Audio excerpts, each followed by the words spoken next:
Hi there, Delroy again from Eastway Electrical. Welcome to another episode of Van Talk with my sparring P, Marley Boy.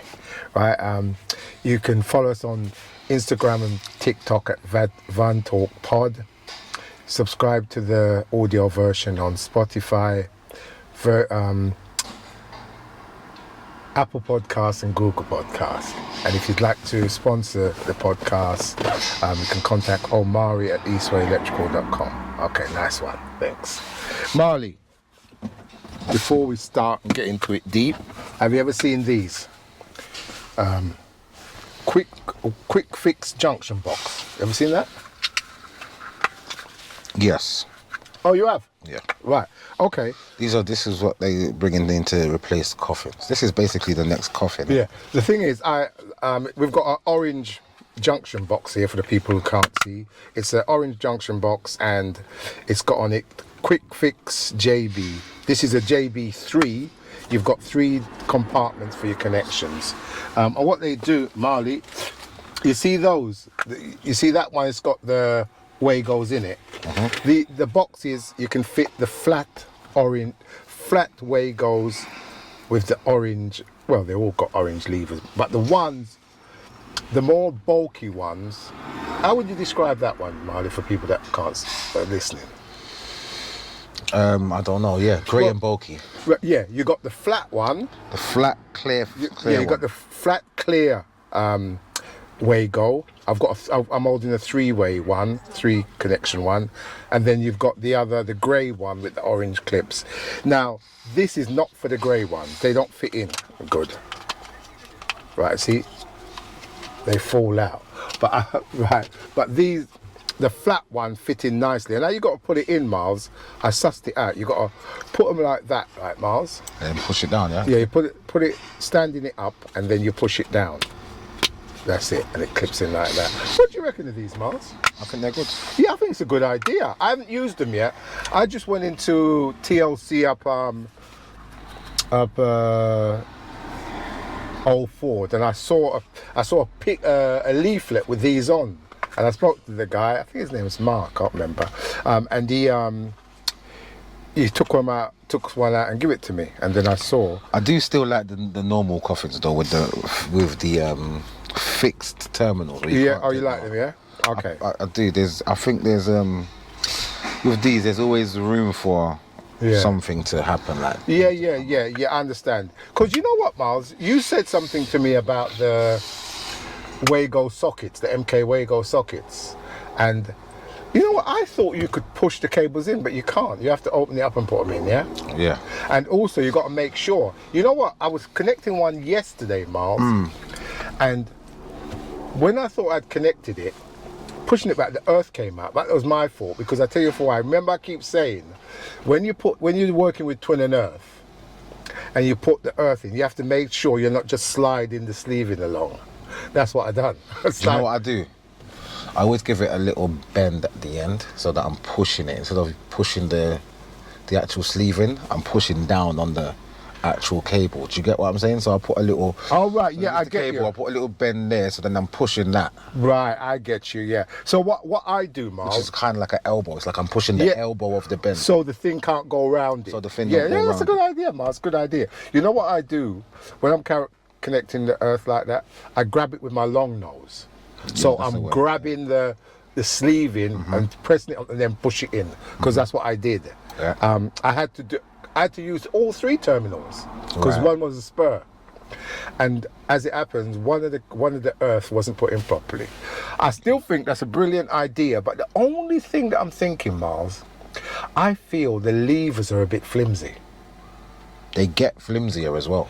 Yeah, and that's another thing about the Wagos, the connection, the sockets with the Wago connections. Yeah. So when you're opening and closing it with no cable in it, it clips in nice. It clips. Yeah. But when you push the cable in now, and then you go to clip it, it doesn't clip like that. You have to then actually push it. Yeah. You have to push down that lip, push it down.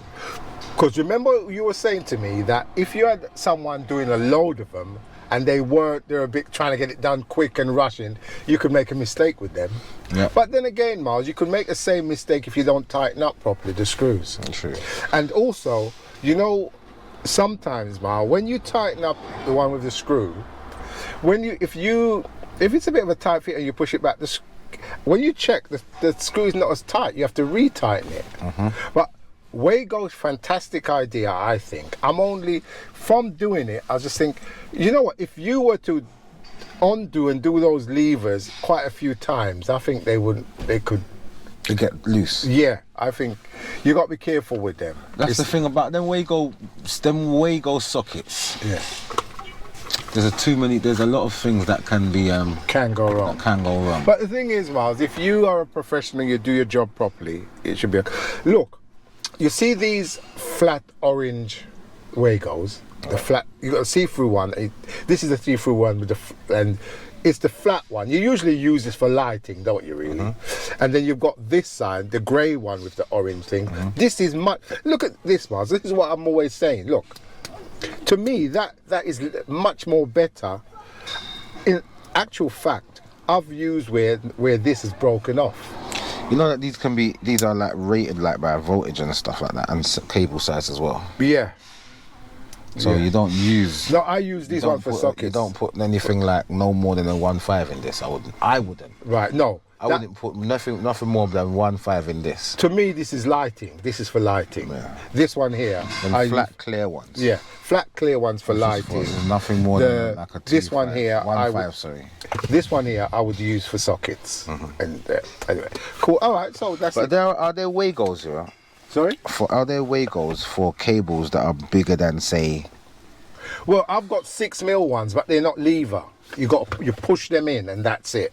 Right. If you got to get them out, you have to either mash up the Wago or cut it. Okay. Right. I told you about the first time I came across Wagos, didn't I? No, what happened?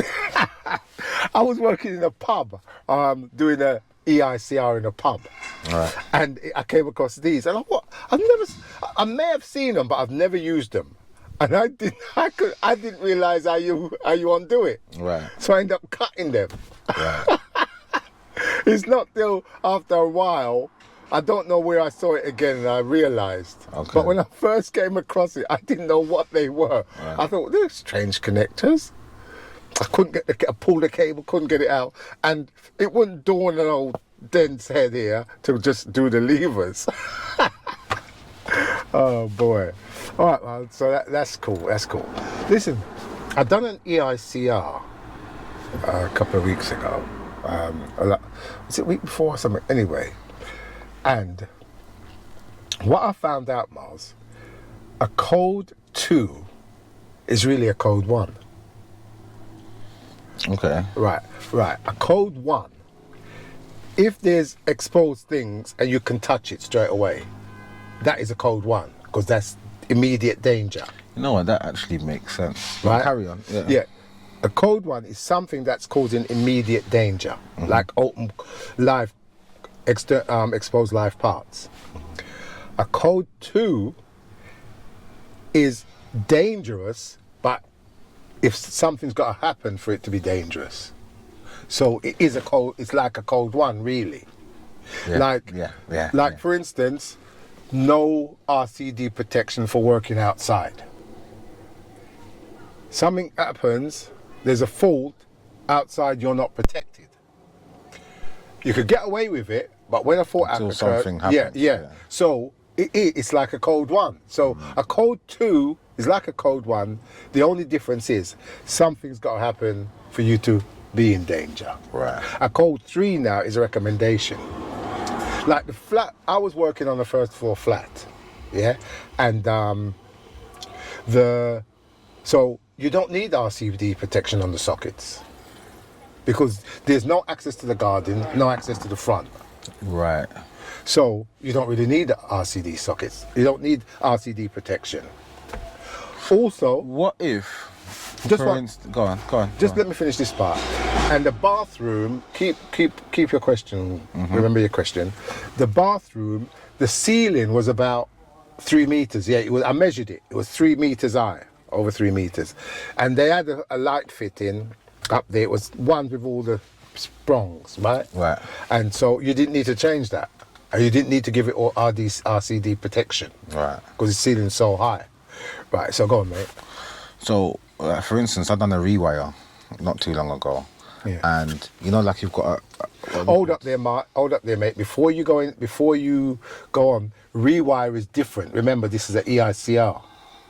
Okay, but what I'm saying is, let's just say they didn't have a rewire, because what I'm saying is, it's the same thing. I replaced what was there. Right, okay. So, they've got, what's that part, when you go through the front door, and then there's a little...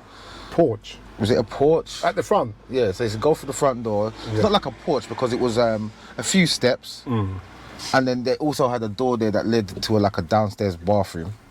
All right. So it's not a porch per se, but it's like a little passageway there. Okay, yeah, go on. But by the front door, Yeah. they already had a double socket there. And so if you've done an EICR on that property without doing the rewire, just done an EICR with that socket there by the front door, would it need RCD protection? So you come out the front door and You there's come a socket. into the front door. You come in the front door. Yeah. All right, you're Not the door. All right, you open it. You go inside. Right there, down at the on your right hand side, there's a double socket there. So it's not outside the property. It's inside. Well, I would put that on if I done an EICR on that house, and they didn't have RCD protection, you could then change that socket to an RCD socket. No, you wouldn't have to change the fuse board. you just change the socket. Yeah, Right. you wouldn't have Or to. you wouldn't have to change. You wouldn't have to put RCDs. You didn't have to put that on the RCD side. If it was a split board with the RCD, or say it was an old Well, board. yeah, you could put it on the RCD side. you That could that put it on the circuit. That circuit. I'm Yeah, talking about, yeah. Okay. But you have to remember, if all your sockets are on the RCD side, you don't really want that. If it's two separate circuits, say one circuit is on the RCD side, and the one that you're talking about is on the ordinary side. Well, you don't want all your sockets on RCD, so you could swap them all. If upstairs socket is on that side, you could swap it over and put downstairs sockets on that side, yeah? Because as well, the kitchen led out into the garden. So you've got the kitchen that leads out into the garden. Yeah. So let's say you've got 3 circuits, upstairs, downstairs, and kitchen. So Well, if you come to an RCD, you're doing the ICR on that, and they haven't got RCD protection, then, and you cannot just, it's not a fuse board where you can buy an RCBO and put one in, or you don't really want to go to that. RCD socket at the front, RCD socket at the back, you're sorted. So Right, so, yeah, Miles, this EICR I done, yeah? Now,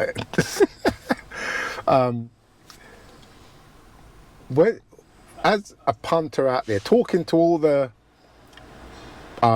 people, potential customers that were punters out there, right? If you've got a mate or a family member and you say you want to get some electrical work done, and then somebody says, oh yeah, I can do that for you. I know a bit of electrical. I know a bit of electrical. That's the worst sentence you want to hear. I know a bit of electrical. Because this job that I've done, Miles, when Omari puts up the video, I hope you'll see it anyway. Right. You're in the bedroom of this place, right? You sent a light on the ceiling. You had your switch by the door. So come in, switch on the light. But in the meantime, they decided they want a wall light right next to their bed. And not only that, they don't want to stretch out the bed to switch off the light by the door. They want a switch right by the bed. Yeah, like I was saying, Miles. So imagine this is the situation. You've got a center light, which is the original light. You've got a switch by the door, the original switch. They've put a wall light right next to the bed. And then they've put a double switch to switch on both lights right next to the bed, right? And actually, one of the center light is switched by a two-way. So there's a two-way system between them two switches. Only short distance apart, anyway. So now I'm testing my lights, yeah? I noticed that when I switch off one fuse, the center light goes off, but the wall light stays on. When I switch off both fuses, originally, when I switch off both fuses, to me it looks like the light was off. So there's two lighting circuits. Two lighting circuits, but whatever MCB I've got in the off position, the light is still on. The wall light. Wall lights as well. And when I switched, I thought at once when I switched both of them off, it went off. Anyway, went back doing the remedial work. You thought that? Yeah, Okay. I'm sure that was the case. But anyway, went back doing the remedial work. But what I noticed, I switched off both MCBs. The light was still on. So I switched off one of the socket circuits. The light went off. So You went to switch off one of the 32 amp Okay. for the sockets. The light went off. Wall light. Makes sense. Just the wall light, yeah? Yeah, Like, that makes sense. That makes sense. how does it make sense? Because whoever done it is not an electrician. Yeah, that's what I'm saying. When They think they know. Yeah. So yeah. they just think, So, you know what, I just come off for this. yeah, That. so what happened here? What happened here, Miles? Obviously, you've got switch line and feed coming down to your original switch by the door. Yeah? That's to work the center light. So you can't get a feed, can't get a neutral to the wall light unless you wire from the light down the wall, and it had this wooden cladding, you know. So there was a socket just below the switch. So they picked up a live and neutral. All they needed was a neutral anyway. But they picked up a live and neutral from that socket and brought it to that double switch that was lower down next to the bed. And done some sort of connection there. It's a metal switch. They didn't earth the switch either. Right, so the switch wasn't earthed. So you see loads of connection there, tightened, taped up. And so you can work the center light two-way between the original switch by the door and one of the switches by the bed, and then the other switch it off the wall light. So it was triple fed from two 6 amp MCBs and also the 32 amp MCB. So I sorted it out, and people don't understand, Miles. She wants her wall light working. I'm saying you can't leave it like that, of course it's dangerous, right? Someone's working, you switch it off, you think it's off, but it's still on. So you'll have to do away with that wall light unless you get it installed properly. What you can do, you can come away, you can put a spur next to the socket and then up to the switch, up to the light, and then you can switch it off like that. And she said, can that be done now? I said, no, well, I'm going to have to take off part of this wooden cladding. And she didn't want that. So she had to do away with the whole light for now. She said she was going away and other people are going to be living there. She said she'll do it when she comes back, right? But this is what this is what happens. So you disconnected it, make sure that it's non-functional. Yeah, it's not safe. It's not, yeah, you can't use it. Right. Okay. Because I was thinking they might try and... No, it's do some disconnected. bandooling. It's disconnected. She might bring back that person that knows a little bit. Well, the thing about it is, she didn't tell me that. I don't think actually she got it done. I think when she bought the place, it was she like bought it that. like Yeah. that, okay. But she likes it. She likes her little wall light yeah, there. but to me, it's ridiculous because from the bed, That's your opinion. No, You can't put your opinion on other people. No. That's what she wants. No, I'm not saying she shouldn't have it. You have what you want. All I'm saying is, you could lay in bed, reach up and turn off from the other switch. But the switch right by the bed, after you don't have to reach up. No, but that switch on the wall, does that turn off that light on that wall light? No, it only turns off it's a two-way Exactly. between... It only turns off that light. Yeah. So anyway, yeah, so this is what I'm saying. That was probably done by someone who knew a little bit, they say they know a little bit about electrics. Have you ever heard someone say that? I know a bit of electrics. Yeah? You have? 100%. Right, okay. Right. So anyway, that was one problem. And another problem, you can tell this job was done by some of the alterations were done by some dodgy person. Because in the bathroom, Miles, you had the towel rail. right? And I don't know why they've done it. You know, you've got a flex. There's a spur outside to switch it off, but there's a flex outlet plate in the bathroom for the connection. Right. Right? So you've got a spur outside the bathroom. From the spur, you go into the bathroom, connect to the flex outlet plate, and then the flex from your towel rail connects into the flex. Yeah. So what they've done, obviously, usually, the flex outlet plate is at the bottom. The flex outlet's at the bottom of the plate. But what they've done, I don't know why they've done it, they turned it the other way up. So the flex outlet part is at the top. And then what it was a flex outlet plate with a clamp. You clamp the cable into the flex outlet, and then there's connections on the back of the flex outlet plate. But they didn't do that. They turn it upside, push it down, connect it in those see-through connectors, and then just push it back. And it was taut as well. So it was taut as well. Yeah. So and the thing. So that's why they turned it upside down. No, what they should have done, Miles, if this was the original. No, I reckon it was the original wall eater. They turned it upside down because they cut the cable too short. Yeah. So what usually you'd have and come down, nice little loop into the bottom of the thing. But they didn't do that. They come into turn it upside down, come into it, and didn't even lose the connections on the back. They just used those see-through connections. And you shouldn't use them because you should use thermoplastic connectors at least.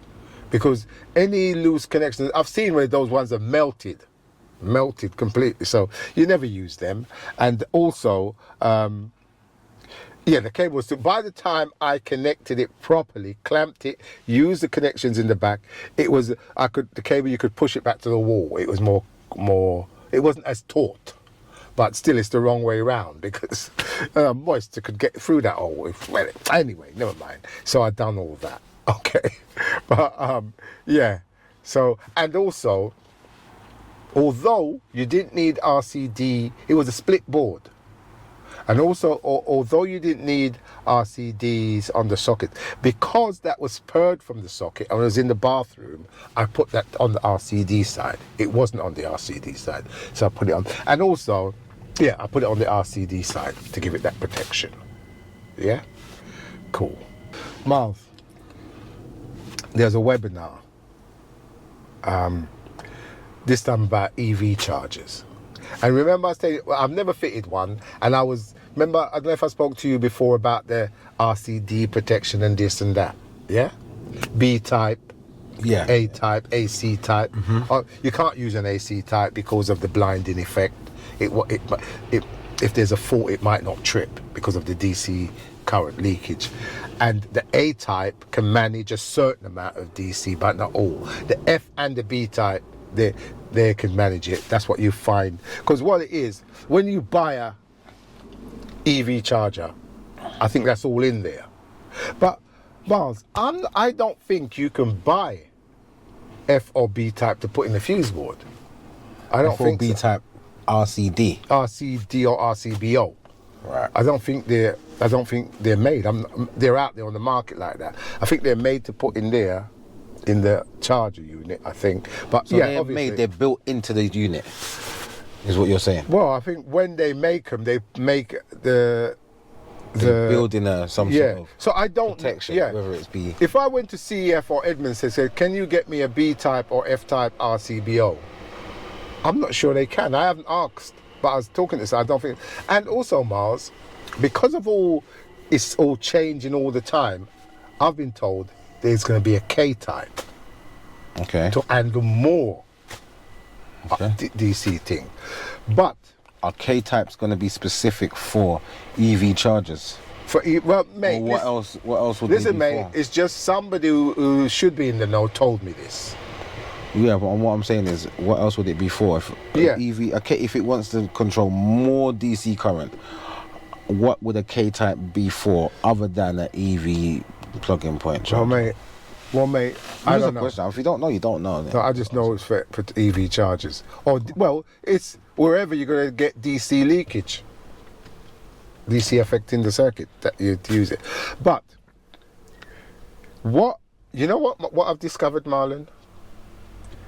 All this business, forget about the RCBO or RCD at the mains.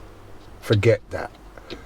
run an armored out, and what I would do, someone calls me out now to fit one of them things, EV charging point. What I'm going to do,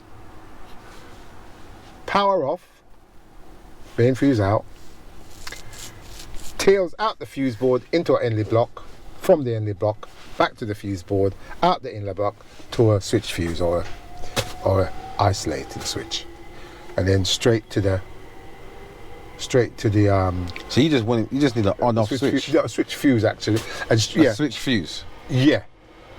What type? A switch. Well, either a cartridge fuse or a MCB, rated at the correct thing. Doesn't have to be A type or AC type because or anything like that. because the armored, It's the protection. you don't need no protection for the armored RCD wise, and for the car the RCD Protection is B or F built type in. is in the thing. So forget about that, because Miles, So you're saying it doesn't necessarily need to be on a breaker. Once you on run the armored, RCD on the RCD. RCBO. Yeah, well, the thing is, Miles, I would have thought you're running cable outside, you're going to use armored anyway, because I didn't think you'd be using anything else but armored. So I always thought, why did you? But anyway, Miles, listen. Yeah. Right. In the webinar, they asked, can you connect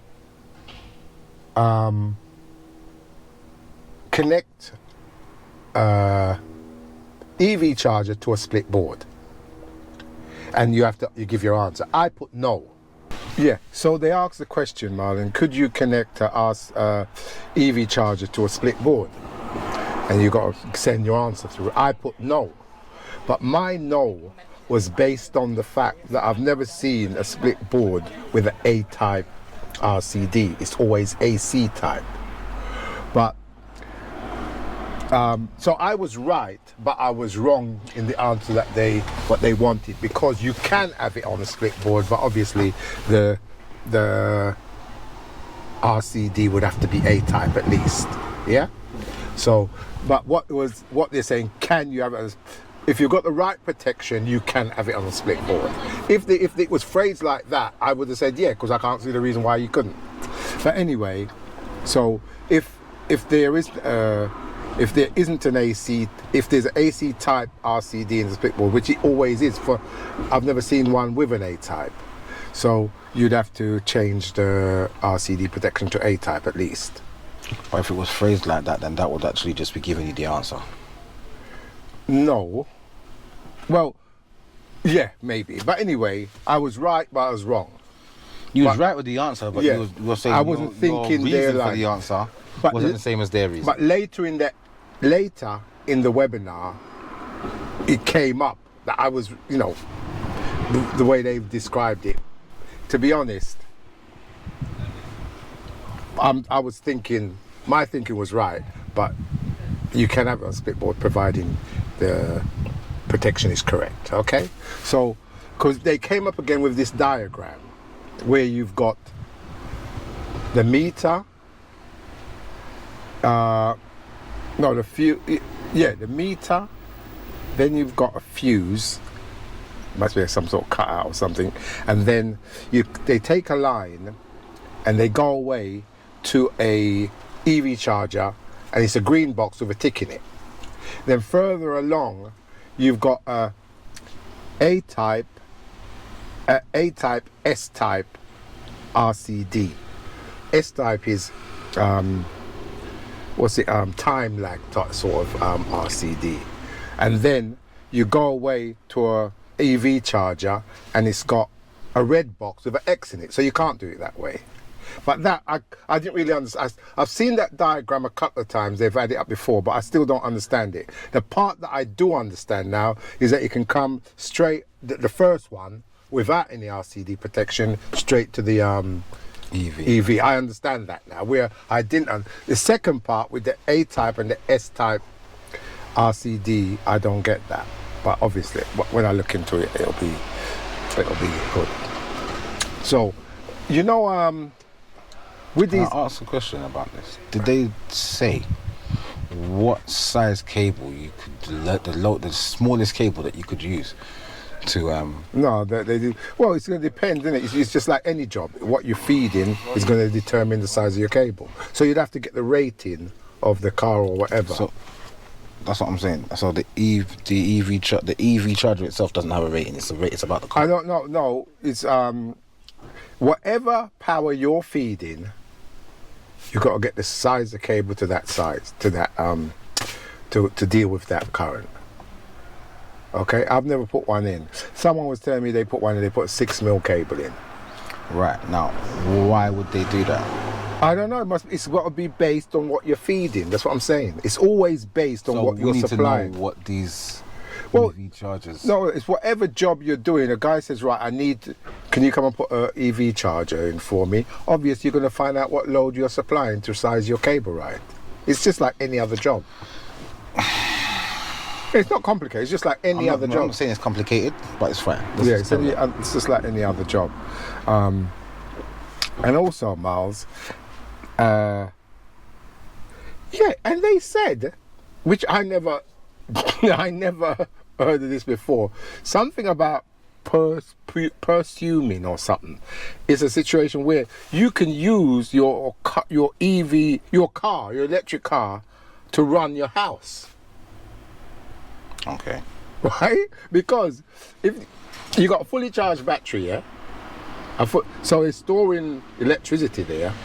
If you live in I don't know if you could do it somewhere like in London, in a place like this where you got all these houses to go. But if you're out in the sticks somewhere and you was off grid or something, power, and you can hook up your car to run your house.